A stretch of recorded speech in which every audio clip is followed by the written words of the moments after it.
ভরা মৌসুমেও ভোলার মেঘনা তেঁতুলিয়া নদীতে দেখা নেই রূপালী ইলিশের। নদীর মাছের সরবরাহ কম থাকায় চাহিদা বেড়েছে চাষের মাছের। এই মুহূর্তে ভোলার তুলাতুলি মাছ ঘাটে আছেন সহকর্মী ইমতিয়াজুর রহমান।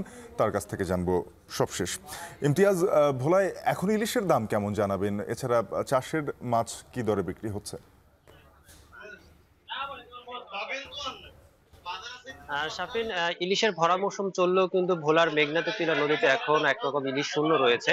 আমি আজ সকাল প্রায় 6টা থেকে ঘাটে অবস্থান করছি, কিন্তু এখন প্রায় 8টা 20 বাজলেও কিন্তু এখন পর্যন্ত ভোলার এই ঘাটতে একটি পর্যন্ত ইলিশ মাছ জেলেদের জালে ধরা পড়ছে বা কি ঘাটে এনে বিক্রি করছে এমন কোনো তথ্য আমরা পাইনি।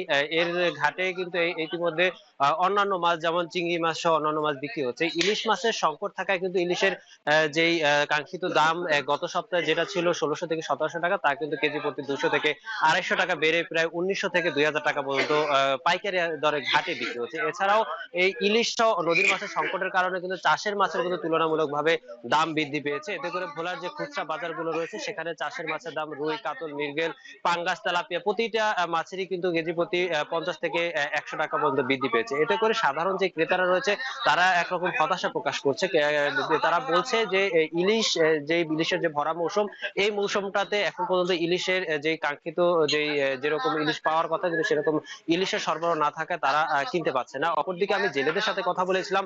জেলেরা ইলিশ না পাওয়ার কারণ হিসেবে কিন্তু বর্তমান সময়ে একটা বিষয় জানিয়েছেন যে বিগত সময়ে তারা নদীতে যে কাঙ্ক্ষিত যেই পানির পরিমাণ বৃদ্ধির সাথে সাথে ইলিশের পরিমাণটা বৃদ্ধি পেলেও কিন্তু এবছর কিন্তু সম্পূর্ণ বিপরীত ক্ষেত্র।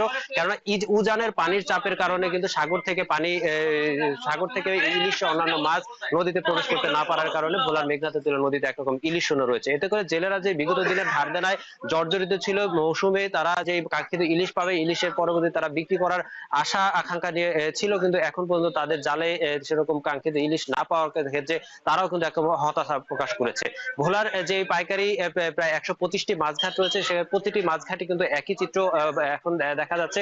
প্রতিটি মাছঘাটই কিন্তু একরকম এখন ইলিশ শূন্য রয়েছে। এতে করে জেলে এবং পাইকারদের মাঝে যেই হাকডাক ছিল বিগত দিনে, এখন পর্যন্ত সেই হাকডাকটা দেখা যাচ্ছে না বলেও কিন্তু তারা জানিয়েছে। তো এই ছিল আমার কাছে ভোলার ইলিশ তুলাতুলি মাছঘাট থেকে সর্বশেষ তথ্য। শাফিন। সহকর্মী ইমতিয়াজুর রহমান যুক্ত হয়েছিলেন ভোলার তুলাতুলি মাছঘাট থেকে, জানাচ্ছিলেন ভরা মৌসুমেও ইলিশের সরবরাহ কম।